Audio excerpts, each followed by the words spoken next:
Intuition एक ऐसी चीज है ना जो हर इंसान के अंदर होती है। You have it, I have it, everybody has. हम रोजमर्रा की जिंदगी में ना उस अंदर की आवाज को सुनने से डरने लगते हैं। तो ये क्या है एग्जैक्ट इमोशनली हीलिंग होना इतना आसान होता है?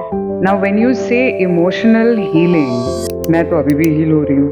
एंड जो लोग अपने आप को पहले से डाउन कर लेते हैं एंड गिव अप कर देते हैं अपनी लाइफ को लेके, पूरा माइंडसेट ऐसा हो जाता है कि नहीं अब तो हमें अपनी जिंदगी खत्म करनी है। यार देखो, एक चीज मैंने अपनी लाइफ में समझी है कि खुदा, भगवान, whoever you believe in will only give you as much you can handle। कि पहलगाम अटैक हुआ तो आपको क्या लगता है जो इंसान शूट कर रहा है उसका माइंडसेट किस टाइप का हो?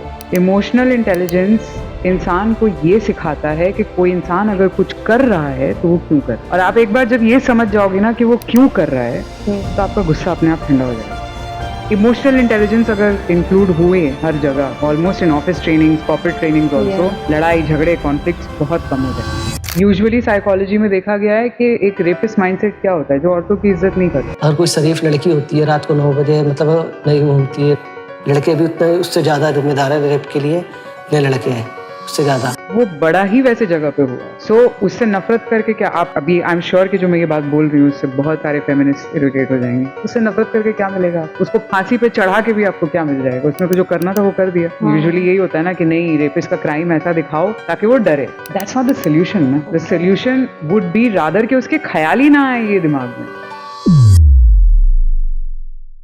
Hello and welcome to KZ talks. मैं हूं आपके साथ आपकी होस्ट यामिनी तोमर और आज मेरे साथ है डॉक्टर नीलम नसीम, जो मुझे बताएंगी आज, यानी कि हमको बताएंगी आज कि कैसे एनर्जी ट्रांसफर की जाती है, कैसे एनर्जी हमारी बॉडी में, हमारे माइंड में काम करती है। इनफैक्ट ये ही नहीं, वो हमें ये भी बताएंगी कि टैरो से हमें क्या क्या पता लग सकता है, क्योंकि डॉक्टर नीलम एक लाइफ कोच है, टैरो रीडर है, साइकोलॉजिस्ट भी है और साथ ही में एनर्जी हीलर भी है। यही नहीं, इन सब के साथ वो है एक इंट्यूशन एक्टिवेटर। तो मैं जल्दी से स्वागत करती हूँ डॉक्टर नीलम का। Hello doctor Neelam, how are you? I am good, thank you. I am glad that I'm here। So doctor Neelam, I want to ask कि आप जो जर्नी स्टार्ट किया आपने, योर स्पिरिचुअल जर्नी, वो क्यों स्टार्ट किया एंड कहाँ से स्टार्ट किया? See, if I have to be honest, which I prefer being all the time, सबकी अपनी अपनी कहानी होती है। And usually in the world of spirituality बोल लो या रेगुलर लाइफ में ही आप बात कर लो, हमारी जिंदगी में हमारा मकसद छुपा होता है ना। बिल्कुल। मेरे साथ भी वही था। पहले बहुत रोई बहुत सोचा कि क्यों, किस लिए, I am curse, this that, then realize कि वहीं से रास्ता है। ओके। सो खुद को एक गड्ढे से निकालते निकालते वो रास्ता समझ आ जाता है ना इंसान को, तो फिर उसी रास्ते में मकसद दिख जाती है। तो उस मकसद को स्प्रेड करते करते आई सॉ कि बहुत लोग उस चीज से बेनिफिट कर पा रहे हैं। एंड इनफैक्ट इवन नाउ जब मैं वो डेली 3 कार्ड रीडिंग्स करती हूँ इंस्टाग्राम पे, इट्स जस्ट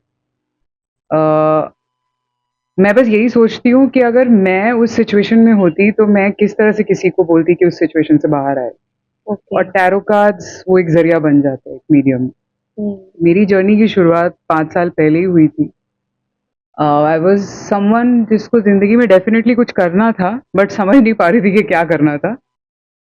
एकदम आइडिया नहीं था कि स्पिरिचुअलिटी या टैरो, हीलिंग, थेरेपी ये होगा मेरे लाइफ का path. I was into a 9 to 5 regular, heading PR, online reputation, communication, यही था मेरा फील्ड। करते करते वहीं से रास्ता निकल आया। फिर समझ आया कि ऑल थ्रू आउट जो जॉब्स किए थे वो मुझे इसी काम के लिए प्रिपेयर कर रहे थे anyway, because I had to talk, I have to speak, face camera on Instagram in general, या इंटरव्यूज हुए। सो वहीं से कहानी शुरू हुई। अब बात यहाँ आके पहुंची है कि दिख रहा है कि सब कुछ घूम फिर के एक ही जगह आता है, हीलिंग। चाहे वो टैरो के थ्रू हो, चाहे साइकोलॉजी के थ्रू हो, चाहे वो एस्ट्रोलॉजी के थ्रू हो, फॉर दैट मैटर, सब एक दूसरे से इंटरकनेक्टेड है। और अगर ये 3 हथियार साथ में काम करें ना। So you are life coach, energy therapist, tarot reader, and intuition activator as well. Right. And you are also a psychologist. Right. So how do you manage everything in the same time? It's not, see, आपसे अगर मैं पूछूं कि आपको कौन सा खाना पसंद है, बताओ, मतलब कौन सा टाइप का खाना पसंद है? मुझे थोड़ा नॉर्मल जिसमें कम मसाले हो, लाइक उस तरीके से। तो बस मैं साइकोलॉजी का टूल यूज करूंगी। ओके, जिसको मसालेदार खाना पसंद है उसके लिए एस्ट्रोलॉजी का टूल यूज करूंगी।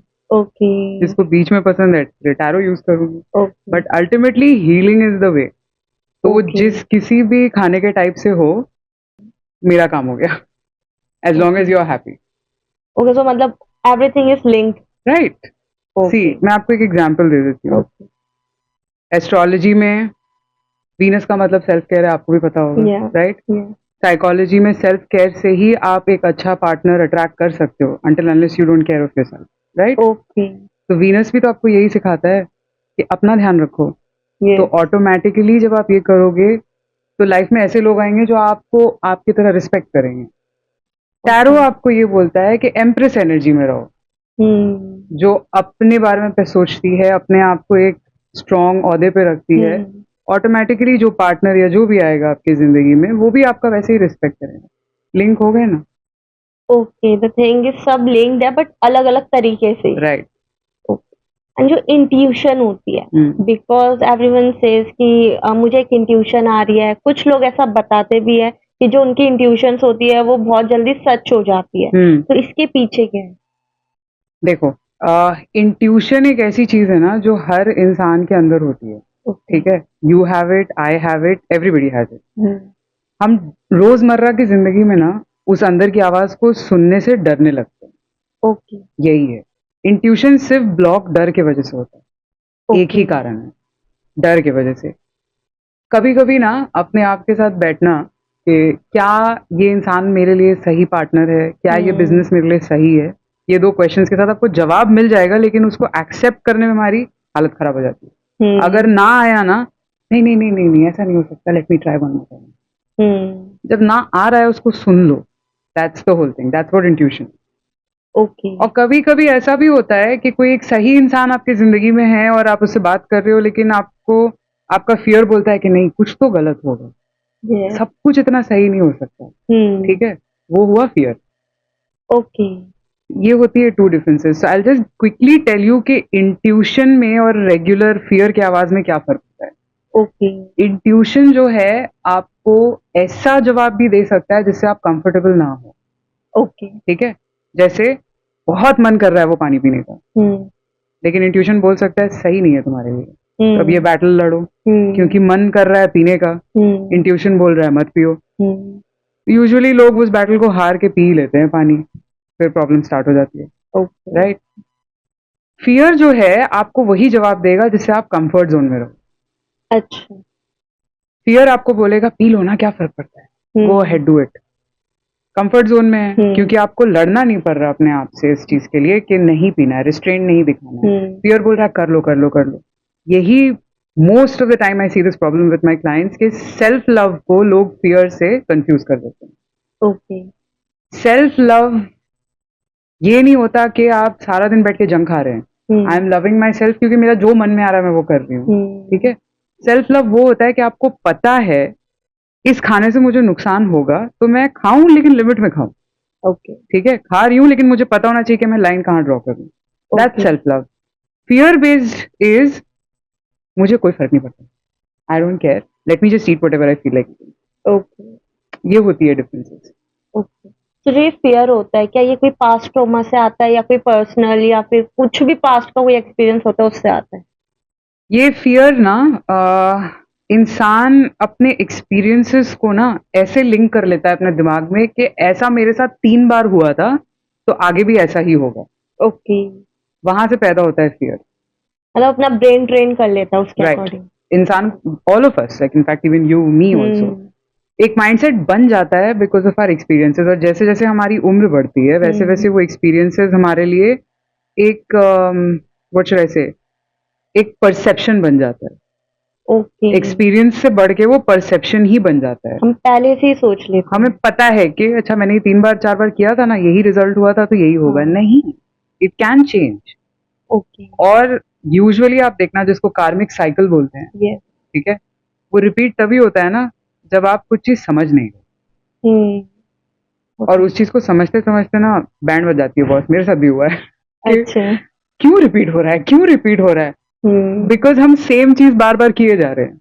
हमें हमारे लाइफ में वो चीज रिपीट इसलिए हो रही है क्योंकि हमें दूसरे नजरिए से उस चीज को देखना। Okay, that's the point. That's the point. So ये जो इमोशनल हीलिंग होती है, because everyone wants to heal, right. वो चाहता है कि मैं हील हो जाऊं, मुझे कुछ प्रॉब्लम हो रही है, कुछ ना कुछ ओवरथिंक चल रहा है दिमाग में, चल रहा है। तो ये क्या है एग्जैक्ट? इमोशनली हीलिंग होना इतना आसान होता है? देखो, जिंदगी में मुश्किल तो कुछ भी नहीं है, ठीक है। हमारे विल पावर पे चीजें डिपेंड करती हैं। नाउ व्हेन यू से इमोशनल हीलिंग, मैं तो अभी भी हील हो रही हूँ।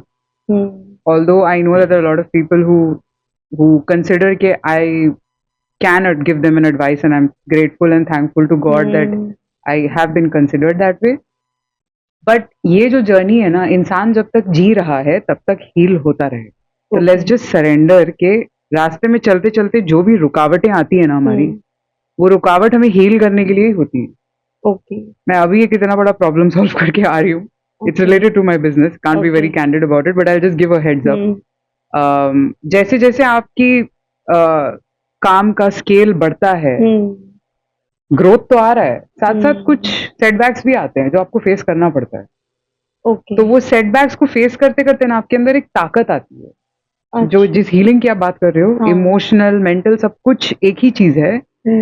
आपके अंदर एक जो वो श्रद्धा होती है ना कि नहीं, एवरीथिंग विल बी फाइन, वो आपको आगे लेके चलता ही रहेगा। तो emotional healing is difficult, but it's not impossible, and it's a path that will keep going on. It's a journey, and it will be on even for the most evolved soul. Today, if I have to talk about Sadhguru, even he must be healing at some point, at some place of his life. All of us are, but their issues might be a little different from us. Right. So we think that इस इंसान ये तो इतना evolved है, इसको क्या problem होगा? सबको कुछ ना कुछ हर लेवल पे रहता है। So it's an ongoing process. And जो लोग अपने आप को पहले से डाउन कर लेते हैं एंड गिव अप कर देते हैं अपनी लाइफ को लेके, they want to do suicide and all, मतलब उनका पूरा माइंडसेट ऐसा हो जाता है कि नहीं अब तो हमें अपनी जिंदगी खत्म करनी है, उनके लिए क्या है?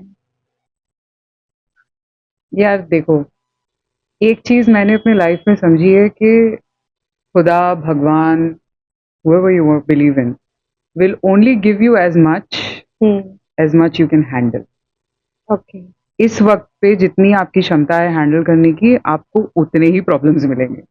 और अगर उससे थोड़ा सा ज्यादा मिल रहा है ना, इसका मतलब आप थोड़ा आगे बढ़ रहे हो अपनी जर्नी में। तो जो लोग उस फेज पे पहुंच जाते हैं, वो वहां से राइज होने का एक रास्ता तो है, उस रास्ते को चुनने में इंसान को बहुत तकलीफ होता है।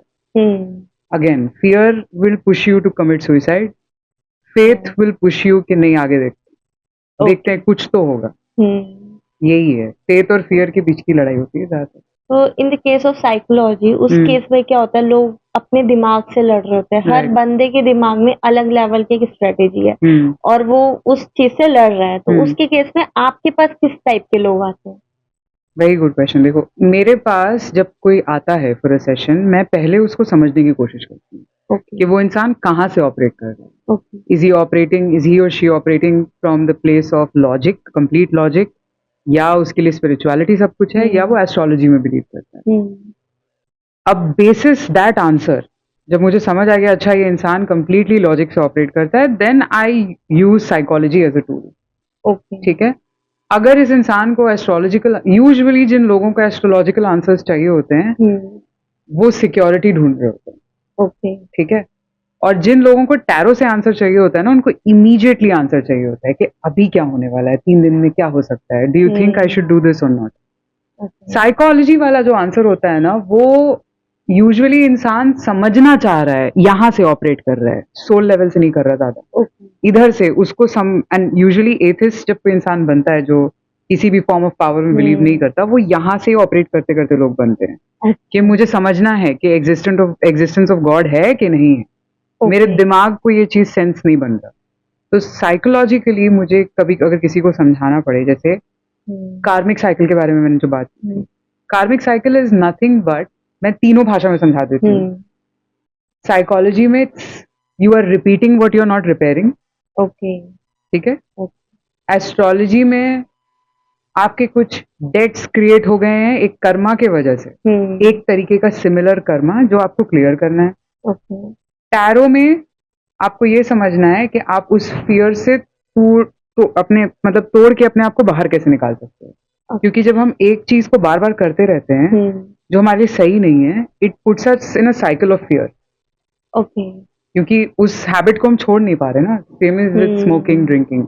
राइट। सो उस साइकिल से बाहर आने के लिए हम क्या कर सकते हैं वो टैरो के थ्रू आप समझ सकते हो। ओके। तो इट्स अगेन डिपेंडेंट ऑन एक उस इंसान को अभी के लिए सेटिस्फैक्शन किस चीज से मिलेगा। क्या वो कोर रीजन पे जाना चाहता है तो साइकोलॉजी और टैरो कंबाइन करके उस चीज को समझ सकते हैं। ओके। कोई इंसान जो ये जानना चाहता है कि मैं ठीक हो जाऊंगी ना आगे, क्या होगा आगे, उसको मैं एस्ट्रोलॉजी के थ्रू देख लेती हूँ okay. Slightly. But my advice to most of the audience, in fact, who is listening to this podcast, would be कि सारा काम यहाँ से ही स्टार्ट होता है। ओके। मैंने खुद अपने लाइफ में करके देखा है कि मैंने जब ये सोचना बंद किया कि लोग ऐसे ही होते हैं, अचानक से वो लोगों की कैटेगरी मेरे आसपास चेंज हो गई। फिर मेरे सामने ऐसे लोग आने लग गए जो ऑलमोस्ट मेरे तरह थे, लोगों की हेल्प करना बिना वजह, नार्सिसिस्टिक ट्रेट्स नहीं, नॉर्मल, हंस रहे हैं, खेल रहे हैं, दिल में 6-5 नहीं है, एवरीथिंग इज फाइन।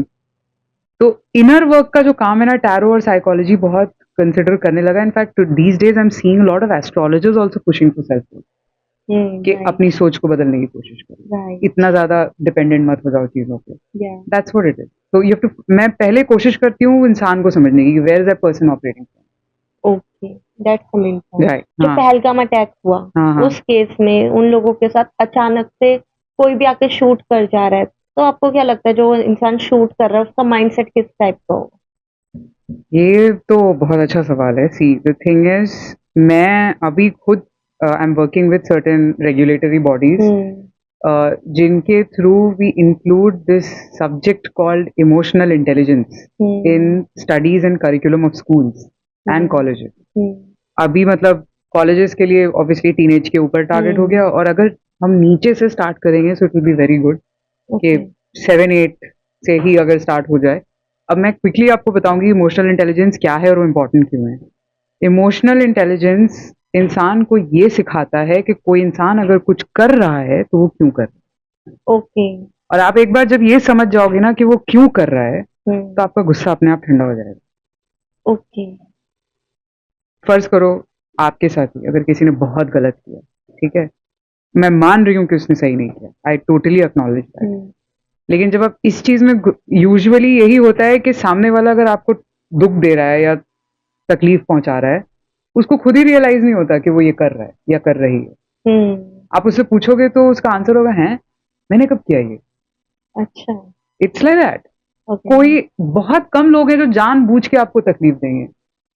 मैं ये नहीं कह रही कि जो वो आउटकम निकल रहा है वो सही है, नहीं, वो बिल्कुल गलत है। तो ये कॉग्निजेंस उस इंसान में लाना होगा ना जिसने किया है। राइट। उसको, जिसने भी शूट किया, उसको अगर ये पता होता कि मेरे इस एक्ट से इतना प्रॉब्लम हो जाएगा तो वो करता क्या। तो वो इमोशनल इंटेलिजेंस की लैक की वजह से होता है कि मैं एज अ पेरेंट अगर ये डिसाइड करूं कि मैं अपने बच्चे को ये सिखाऊंगी कि नफरत करो, ये सही नहीं है, तो वो बच्चा बड़ा ही वैसे होगा ना, नफरत नफरत नफरत नफरत, तो इमोशनल इंटेलिजेंस खत्म। तो उसके लिए बेसिकली खुशी का मतलब है, अगर मम्मी को इसके डेथ से खुशी मिल रही है तो मेरे लिए वो खुशी है। वहां से ये साइकिल स्टार्ट होता है। तो emotional intelligence is very important कि अगर घर में suppose I have a mother who is very concerned about me, अगर मैं डेली गुस्सा होने लग जाऊं ना उनकी बातों पे, तब तो हो गया, मामला खत्म। But I know why she gets worried about me, I know why she says certain things. मैं हद से ज्यादा अंडरस्टैंडिंग होने नहीं बोल रही, मैं बाउंड्रीज हटा देने नहीं बोल रही, बाउंड्रीज रखो, बट इस चीज को समझो कि वो इंसान अगर कुछ कह रहा है तो वो क्यों कह रहा है। अगर ये समझ आ गया ना तो हम लड़ने नहीं लगेंगे, राइट, हमारी सैनिटी मेंटेन रहेगी और वो साइकिल वहीं कट जाएगा। दैट्स द होल पॉइंट कि इमोशनल इंटेलिजेंस अगर इंक्लूड हुए हर जगह, almost in office trainings, corporate trainings also, लड़ाई झगड़े कॉन्फ्लिक्ट्स बहुत कम हो जाएंगे। Okay, that's the whole matter. And जो एनर्जी हीलिंग है उसके थ्रू आपने कितनों की लाइफ ट्रांसफॉर्म किया? अब तक तो I have touched about 20,000 plus global clients everywhere, ठीक है. अब मैंने ऐसा काउंट नहीं रखा है कि स्पेसिफिकली एनर्जी हीलिंग के थ्रू मैंने कितने लाइव्स को इम्पैक्ट किया है. आई वुड से कि overall impact astrology, tarot, psychology and energetic balance. See everything is energy. We I think that is a sad thing कि any work that we do, और ये तो मुझे फिजिक्स में क्लास 7 में सिखाया गया था कि work done is equal to energy produce. मैं अगर ऐसे ऐसे करूंगी, यहाँ हीट प्रोड्यूस हो गई, राइट. सो अगर मैं अपनी एनर्जी को एक सही डायरेक्शन में चैनल करूं, जैसे अगर एस्ट्रोलॉजिकली भी अगर इस चीज को मुझे समझाना पड़े, मार्स की जो एनर्जी होती है क्या होती है? It's a lot of fire, it's a lot of action. तो क्यों कहा जाता है कि जिनकी मार्स थोड़े से like it's not in balance, उनको वर्कआउट ठीक से करना चाहिए, ठीक है, ताकि उनका गुस्सा इधर निकले, right. They make really good leaders and businessman and women. The reason is again कि उनके पास एनर्जी इतनी होती है ना कि वो ड्राइव कर सकते हैं चीजों को. तो मार्स अब अगर रिलेशनशिप्स में आने लग गया, तब तो नैया डूब गई. लड़ाई झगड़े, all of that start to happen. So again what are you doing? आप मार्स की एनर्जी को यहाँ से हटा के यहाँ लगा रहे हो, ठीक है. So again everything is energy. So when I'm talking to people, like I'm talking to you, is an energy transfer. And everything is energy, because knowledge is what? Can I see knowledge? I can't, right? No, Can't see energy. So when so today if I'm sharing something with you, I'm giving a perspective to you. तो आपको वो perspective शायद आप घर जाके आज रात को उस बारे में सोचोगे. तो एक energetic shift हो सकता है, possibility, एक probability मैंने छोड़ दी यहाँ पे. इफ इट इज पॉसिबल, तो फिर आप अगर आपका परसेप्शन चेंज हुआ तो ऑटोमेटिकली आपके एक्शंस चेंज हो जाएंगे. एक्शंस चेंज होंगे तो आउटकम चेंज हो जाएगा. That's how energy work.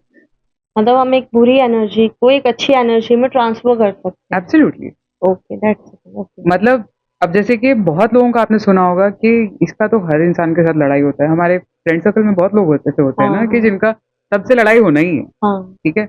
मैं भी थी ऐसी एक पॉइंट पे कि वेरी ओपिनिएटेड कि नहीं ऐसा है तो ऐसा ही है.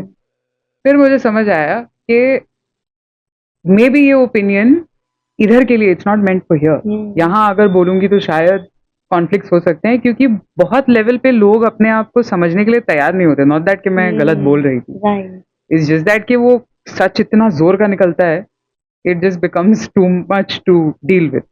Then I channelled it on Instagram. Okay, आपको ठीक लगे so you can take this, and thank God, touch wood, I got a lot of love on Instagram and YouTube. So it moves like that. So energy shift is what I work on. Okay. Like transition from fear to faith. Energy shift ही हुआ ना. Yeah, right. वही है. Fear एक word है, but fear के पीछे क्या energy है ना, वो fear की कि मुझे डर लग रहा है. Faith मुझे hopeful लग रहा है. Yeah.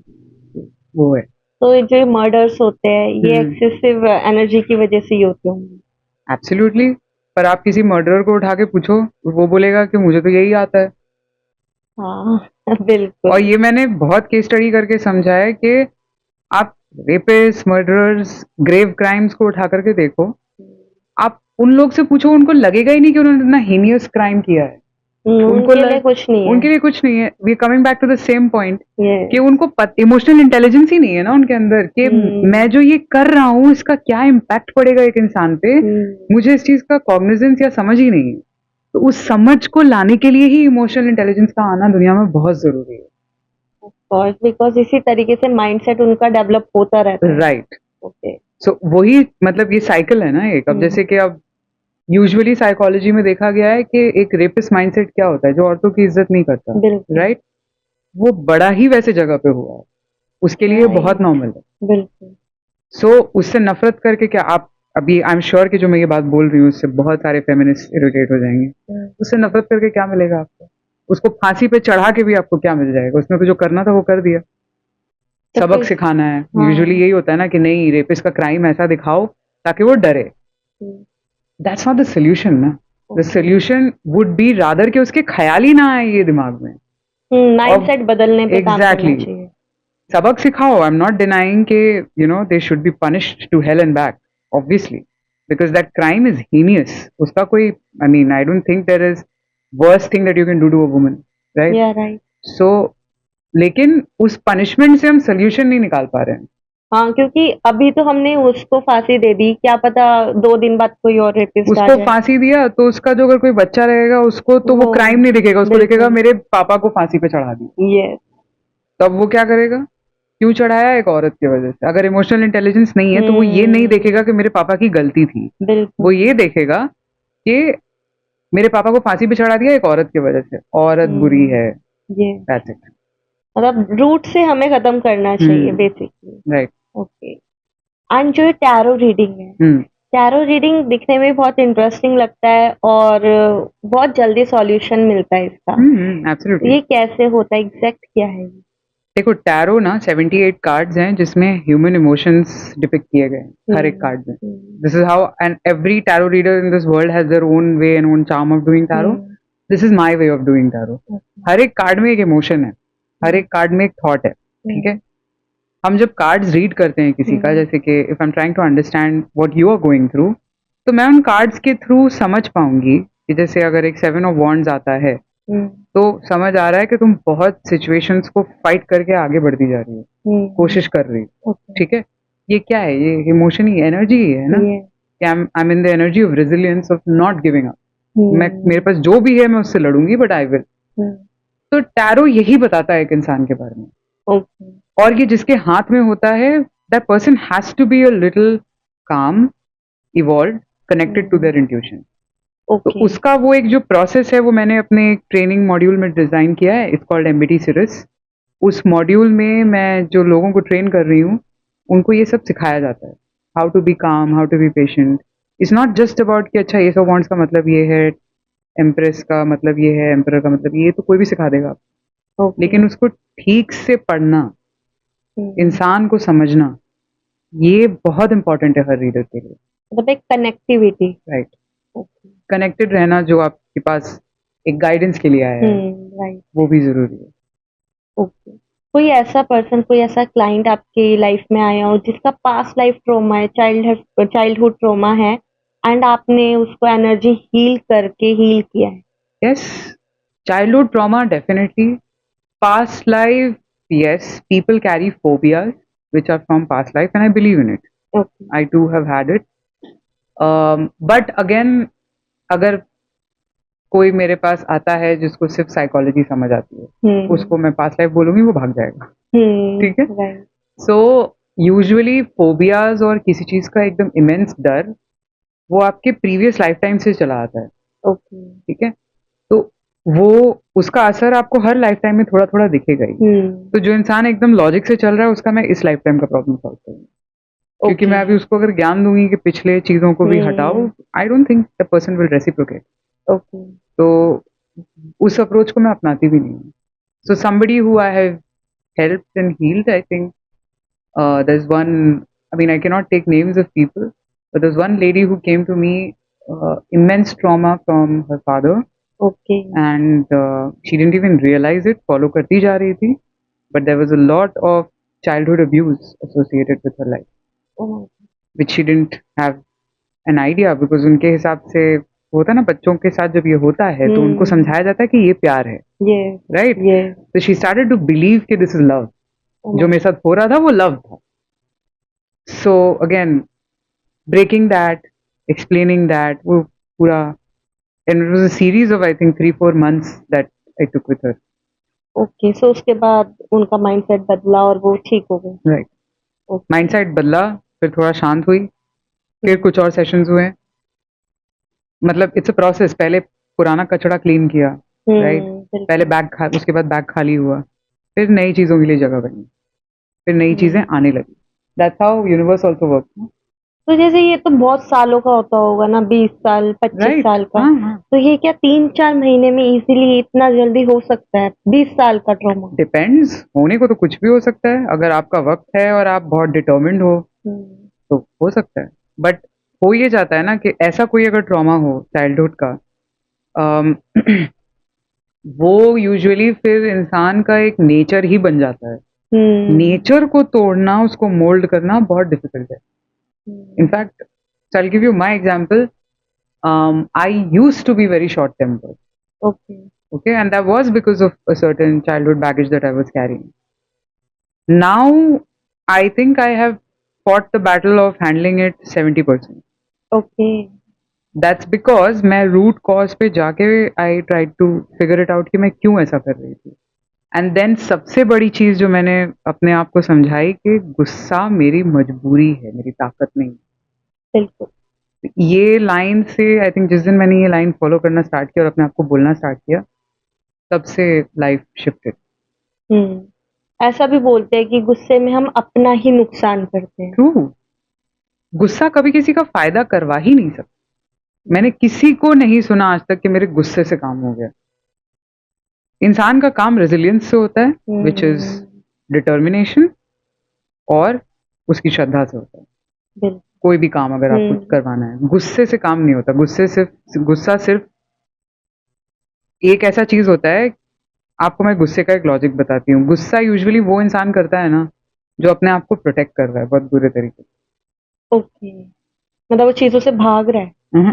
प्रोटेक्ट कर रहा है मतलब मैं अगर अपने वॉइस रेज करके चिल्लाऊंगा नहीं या चिल्लाऊंगी नहीं तो मेरे साथ अत्याचार हो जाएगा. ओके. तो वो आने के पहले ही ये इंसान ऐसा गुस्सा कर देता है कि सामने वाला या तो 10 मील दूर भाग जाएगा या कोई और अगर हुआ जो और गुस्से वाला होगा वो और गुस्सा करेगा. अच्छा. तो गुस्से पे गुस्सा. That's the point. Okay. गुस्सा is just a form of protection कि Okay. मेरे बाउंड्रीज को क्रॉस मत करना. आप गुस्सा कर सकते हो. गुस्से से क्या होता है ना, कभी कभी इंसान इंटरनली इफेक्ट हो जाता है. आप देखोगे बहुत लोग गुस्सा करने के बाद रोने लग जाते हैं. I was also one of them. बहुत लोग गुस्सा करने के बाद रिग्रेट करते हैं कि शिट मैंने क्या बोल दिया. बिल्कुल. Right? बिल्कुल. गुस्से से आप अपनी बाउंड्रीज को अलाइन कर दो कि कभी अगर बहुत सारे ऐसे लोग होते हैं जो जब तक आप अपनी वॉइस थोड़ी सी रेज ना करो या थोड़ा स्टर्न ना हो वो सुनते नहीं है. बिल्कुल. राइट. उनके लिए करो बट वो गुस्से को अपने आप को इफेक्ट मत होने दो. Like don't take aggressive massive action कि मतलब अपनी ही हदों को पार कर दो and then you regret letter.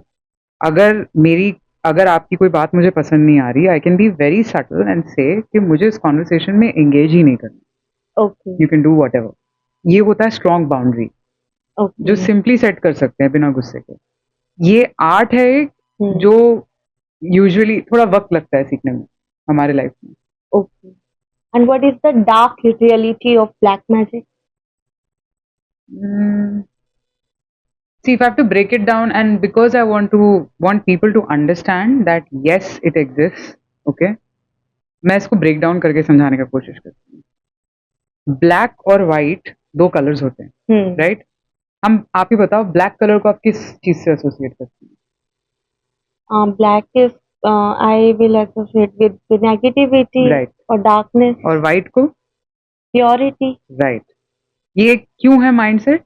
क्योंकि हमें पता है वाइट देखने से हमें सुकून मिलता है. आप वाइट की तरफ देखो आपको कभी हैवी फील नहीं होगा. आप ब्लैक की तरफ देखो तो कभी कभी रिपल्शन होगा. कुछ लोग का ब्लैक फेवरेट हो जाता है क्योंकि उन्हें वो डार्क एनर्जी में रहना पसंद है. Okay. Some people explain it like this के मुझे पसंद है. और आप देखोगे ज्यादातर again there are people who would differ over here. ज्यादातर जिन लोगों को ब्लैक पसंद होता है बहुत रिजर्व्ड रहते हैं. ओके. बहुत रिजर्व. उनके बाउंड्रीज को पार करना is next to impossible. White जो लोग पहनते हैं उन लोग को आप देखोगे कि they are open, fun loving होंगे, खुश रहेंगे. हर्ट भी होने का चांसेस रहता है क्योंकि आपकी एनर्जी ओपन रहती है वाइट में. ओके. ब्लैक क्या होता है, अब्जॉर्ब कर लेता है चीजों को, राइट. वाइट अब्जॉर्ब नहीं करता, रिफ्लेक्ट बैक कर देता है. ये होता है. तो कहते हैं कि ब्लैक ज्यादा पहनने से भी आप ग्रज, विंडिक्टिविटी मतलब गुस्सा, पुराना नफरत, ये सब आप कैरी कर रहे हो. तो now I am coming to the word black magic. ठीक है. ब्लैक का मैंने आपको एक्सप्लेनेशन दे दिया. मैजिक उससे अगर मैंने जोड़ दिया तो मैंने नेगेटिव इंटेंशंस के साथ मैजिक जोड़ दी. ओके. तो वो क्या हो गया? वो यही होगा ना कि मैं गलत चीजों के लिए गलत एनर्जी को इस्तेमाल करके कुछ गलत क्रिएट कर रही हूँ. Right. So it exist in the form of नजर, in the form of evil talk, बुरी शक्तियां जिसके बारे में हम बात करते हैं, मैं डिनाई नहीं करूंगी, वो इंसान की सोच ही होती है। ओके। मैं अगर अपने, and I am being honest about this, every human being has a dark side and a light side. एक डार्क साइड होता है जो बहुत गुस्सा, जो पुराना पेन, पुराना बैगेज जो रखा रहता है एक साइड में, और एक वाइट साइड, मतलब लाइट साइड होता है जो खुलना चाहता है, उड़ना चाहता है। तो आप डिसाइड करो कि आप उन दोनों में से कौन से साइड को डोमिनेट होने दोगे अपने लाइफ में एज अ ह्यूमन। और ब्लैक मैजिक के पीछे की हार्ड रियलिटी ये है ना कि कुछ लोगों ने इस चीज का बिजनेस बना दिया। राइट। ठीक है, अगर किसी को चोट पहुंचाने का आपके अंदर ख्याल भी आता है ना, there is a problem in you.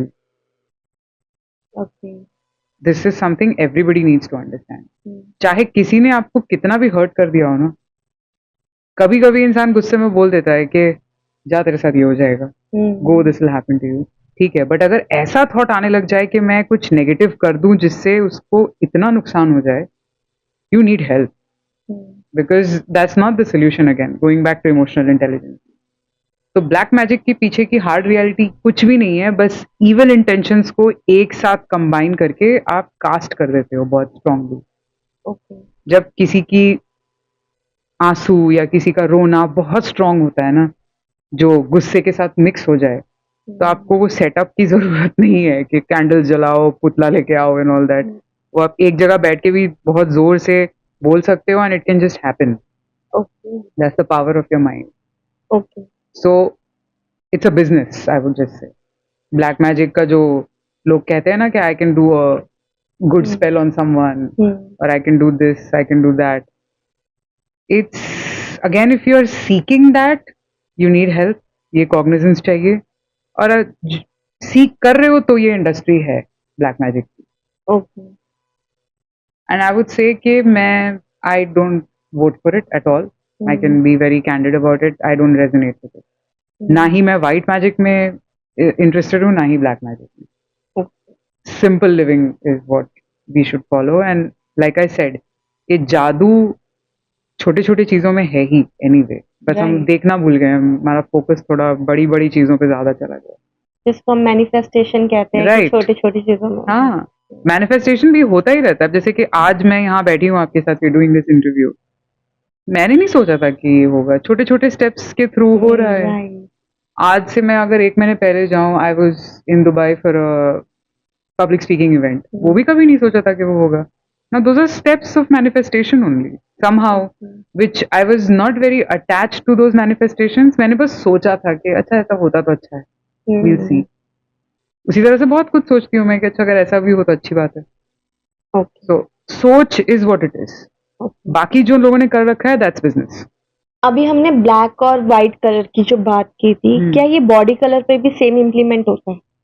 See, ideally if you ask me, मैं ब्लैक पहनना ज्यादा प्रेफर नहीं करती, because that just pushes me away from change.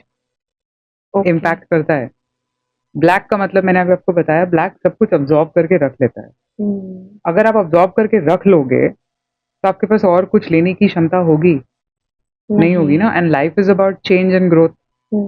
अगर मैं प्रेफर करती हूँ थोड़ा लाइट कलर्स पहनना, लाइक वाइट, बेज, और ऐसा नहीं कि मैं ब्लैक की कंप्लीटली अगेंस्ट, स्टाइल स्टेटमेंट के हिसाब से obviously go ahead do it sometimes, but if you ask me, मेरा गो टू कलर नहीं है ब्लैक।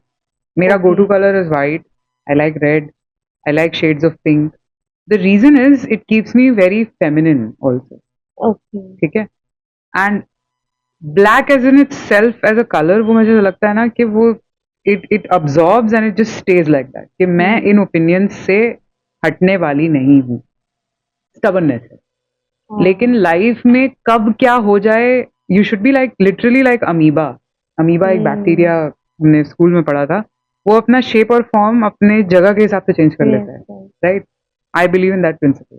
कि यहाँ से गुजरने के लिए अगर मैं इतनी बड़ी हूँ और मुझे इतना पतला होकर स्लिप होना पड़े, I want to be that, as long as मेरा इंटेंशन क्लियर है। ब्लैक के साथ क्या होता है कि मैं नहीं छोटी हो पाऊंगी या मैं नहीं बड़ी हो पाऊंगी, I will not be able to belong here. So it rigid होता है थोड़ा। Rigid, yes. मतलब not all dark shades, specifically blacks, it shows a lot of rigidity, power, and belief system that cannot be changed. Okay. And I am for the idea, मतलब मैं हमेशा से change में believe करती हूँ. Change is the only constant. Okay. आज मैं और आप जीन्स और टॉप पहन के स्पिरिचुअलिटी की बातें कर रहे हैं. बिल्कुल. पहले हो सकता था ये? नहीं. जब तक वो चोगा नहीं पहनेंगे या we not all Yes. Jazzy तो नहीं होगा. But we chilling because we embracing change, right? Yeah, कि right. एकदम आराम से कपड़े पहन के चप्पल पहन के बात कर रहे हैं. बिल्कुल. That's what it is. तो जैसे कि नीलम बहुत ज्यादा जोडियक साइन से सब फैमिलियर है एंड आजकल तो देख रहे हैं कि बहुत ज्यादा प्रोडक्ट्स आ गए जोडियक साइन के नाम से ही. Right. तो मैं चाहूंगी कि हम कुछ जोडियक साइंस के लिए रीडिंग निकालें. Okay. मैं 4 नाम लेती हूँ. तो 1 is cancer, Okay. 2nd is Libra, Okay. 3rd is Sagittarius, and 4th is Aquarius. Oh. So first we start with Cancer? Yeah. All right. So what I'll do is let's look at Cancer energies for the upcoming week. Okay. तो ये open reading हो जाएगी Okay. whenever whoever listens to, ठीक है?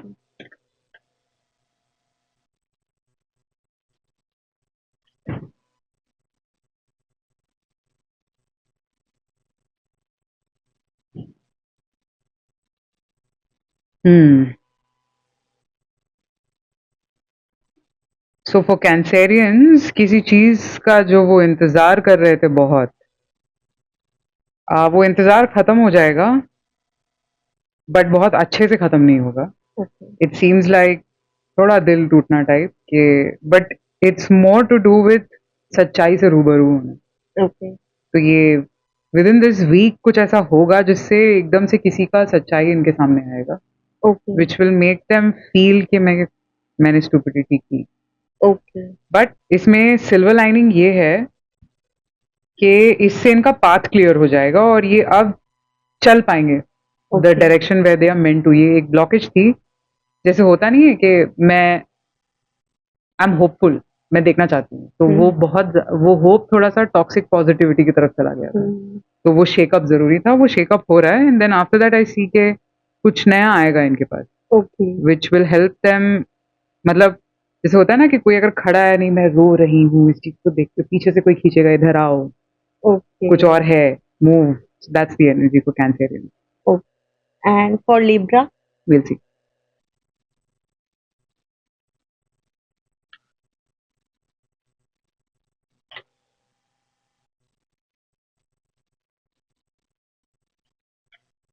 Libra for the upcoming week.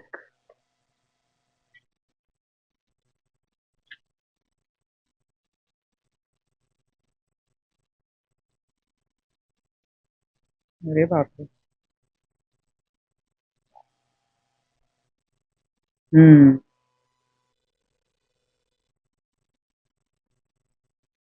Libras के पास 2 choice दिख रही है मुझे. This could be matters of love और it could be business work related.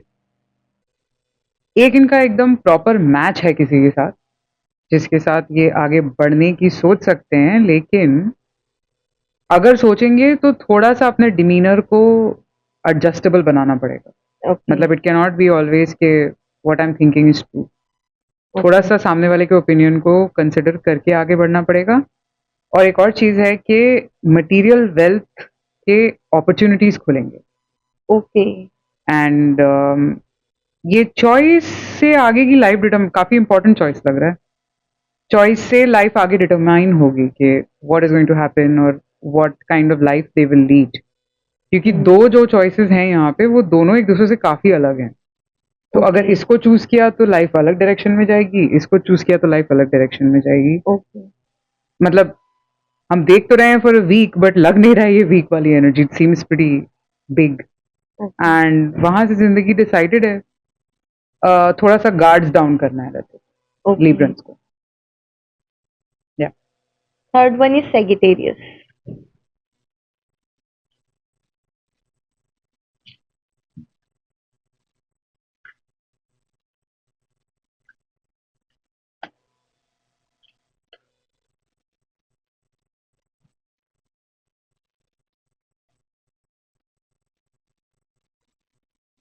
एक बहुत पुरानी प्रॉब्लम का सोल्यूशन मिल जाएगा इन्हें, जो बहुत लंबा ड्रैग हुए जा रहा है. and this will be the beginning of starting in, for example, एक चीज जो मुझे बॉदर किए जा रही है कि मैं इसको कैसे हैंडल करूं, फाइनली उसको हैंडल करने का तरीका मिल जाएगा. ओके. एंड थोड़ा सा इमोशंस पे इनको काबू रखना है इस वीक, बिकॉज अगर इमोशनल रहेंगे तो शायद इन चीजों को समझ नहीं पाएंगे. थोड़ा प्रैक्टिकल सोच और उन लोगों से डिस्टेंस मेंटेन करना है जो लोग इनको इमोशनल कर देते हैं. ओके. क्योंकि अभी क्या है कि इमोशंस को थोड़ा सा बैलेंस करने में प्रॉब्लम हो रही है. और अगर ऐसे लोग आसपास रहेंगे जो इमोशनल करते रहेंगे तो वो बैलेंस आने में थोड़ा दिक्कत होगा. तो it's okay if you are drawing boundaries to bring yourself back. Okay. उसमें गिल्ट ना लाएं. That's for Sagittarius. Okay. And the last one is Aquarius.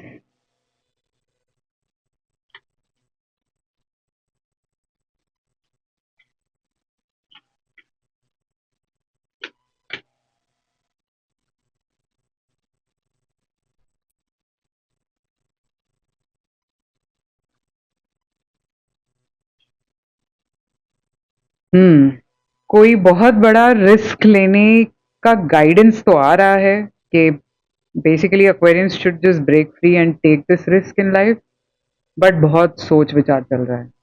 That's for the week. अब ultimately if you should take the risk और not, sorry, timing तो सही है. Yes, timing सही है. मे बी एक पुल फील हो रहा है कि एक बार चेक कर लूं क्या. So what I'm picking is it could be an energy like एक नई जिंदगी का रास्ता खुल रहा है. एक बार पीछे देख लूं सब ठीक है कि नहीं. But that's what they are not suppose to do. पीछे नहीं देखना है. ओके. आगे बढ़ना. आगे जाना है. एंड पीछे कुछ है नहीं. जाना चाहते हो तो जा सकते हो. टाइम वेस्ट होगा. ओके. कुछ है नहीं. आगे बढ़ने में ही भलाई है, क्योंकि आगे एक ब्यूटिफुल अपॉर्चुनिटी दिख रही है मुझे. Yes, for some this could be that there is a person who they would discuss marriage and commitment with, या तो फिर it will be something to do with a new business venture. So जो भी है वो नया है. पुराने किसी भी चीज से ताल्लुक रख के इनका फायदा नहीं होगा. ओके. मतलब It's time do for new new. Thing. Yes. तो थैंक यू सो मच, क्योंकि इन 4 राशियों को आज गाइडेंस मिली होगी. And Alright. बाकियों को अगर गाइडेंस चाहिए तो आप इनको डायरेक्ट इंस्टाग्राम पे कनेक्ट कर सकते हैं. वो आपको डिस्क्रिप्शन में मिल ही जाएगा लिंक. तो जैसे अभी हमने साइंस की बात की है, तो ऐसे कौन से 3 साइन हैं जिनको स्पिरिचुअल हीलिंग की नीड है या फिर जिन्हें स्पिरिचुअलिटी में जाना चाहिए? यूजुअली तो ये खुद की कॉलिंग होती है. आई वुडंट से कि साइंस, बट हाँ, अगर बेसिक चीजें जैसे आप लाइफ, मैं ये नहीं बोलूंगी कि अगर आपको एंजल नंबर्स दिखने लग जाए या आपको फेदर दिखने लग जाए, उन चीजों पे जाने नहीं कहूंगी. Because again my point is spirituality makes sense for everyone.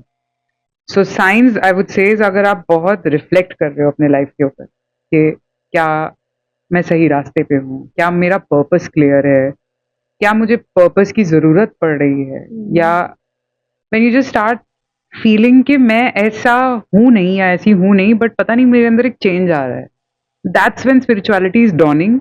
You should seek help from people who can help you in this journey, but genuine people obviously, because ये पूरा क्लाउड आपको पता ही है कि it's filled up with so many different kinds of stuff where half knowledge is being propagated. सबसे पहला sign यही है कि आप क्वेश्चन करने लग रहे हो चीजों को जो पहले शायद नहीं किया करते. The first sign is that. Second sign is आपको थोड़ा इनकम्प्लीट लग रहा है. मैंने अचीव कर लिया, सब कर लिया, कुछ अधूरा लग रहा है.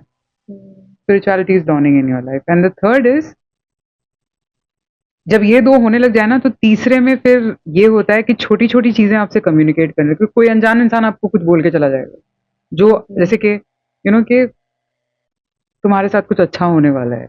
Things like this. I don't know if it's happened with you. मेरे साथ तो हुआ है. ये भी होता है रैंडमली कुछ लोग आएंगे आपके पास, बैठ जाएंगे कि मुझे तुमसे बात करना है. Not your friend, but just wanting to speak to you. You're becoming spiritual from inside. Okay. So these 3 major signs.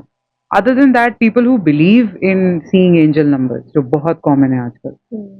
Angel numbers is definitely a sign. 111. जैसे जब हम ये पॉडकास्ट स्टार्ट कर रहे थे मैंने 111 देखा था अपने फोन पे, ओके ऑल्दो मैं फोन यहाँ वहाँ पास किए जा रही थी, but somehow I managed to see it. Now I believe in it. Now that symbolizes new beginnings and fighting your fear.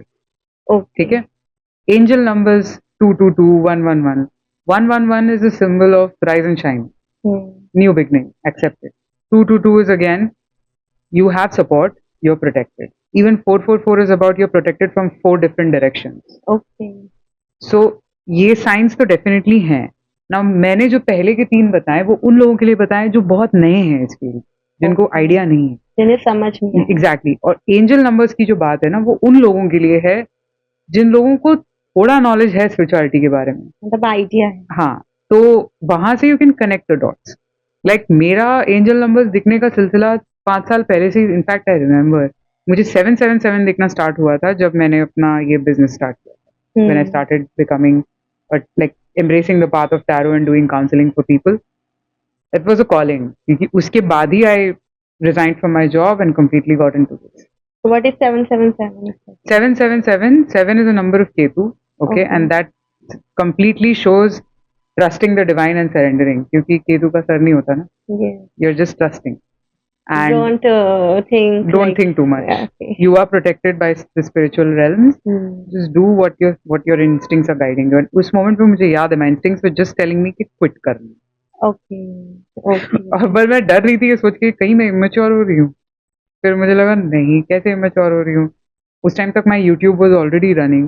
Hmm. I have a YouTube channel where I post readings and I talk. It was running and I was like, गाड़ी तो चल जाएगी, why stress so much? और मन कर रहा है कि let me just quit. अब मुझे कहाँ पता था वो क्विट करने के बाद वहां से यहाँ तक, like I didn't know, but glad I didn't know, क्योंकि एवरी डे सरप्राइज होती रहती। Yes. This is good. So yeah, so And angel you are- numbers is also there, but it's for people who've already reached a certain point of their spiritual evolution. But in the beginning, it's those 3 points that I mentioned. Okay तो doctor Neelam thank you so much, क्योंकि आपने बहुत सारी ऐसी बातें बताई हैं like energy को लेके कैसे ट्रांसफर करनी चाहिए कैसे नहीं, तो उन सब बातों को हमारी ऑडियंस के साथ शेयर करने के लिए thank you so much.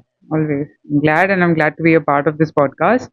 And I hope that जो answers इन जो चीजें हमने डिस्कस की है उससे बहुत लोगों को गाइडेंस मिले. You guys are doing a great job, thank you so and I much. hope to be back on this podcast sometime soon again. Thank you so much, we will call you. Okay, thank you so much for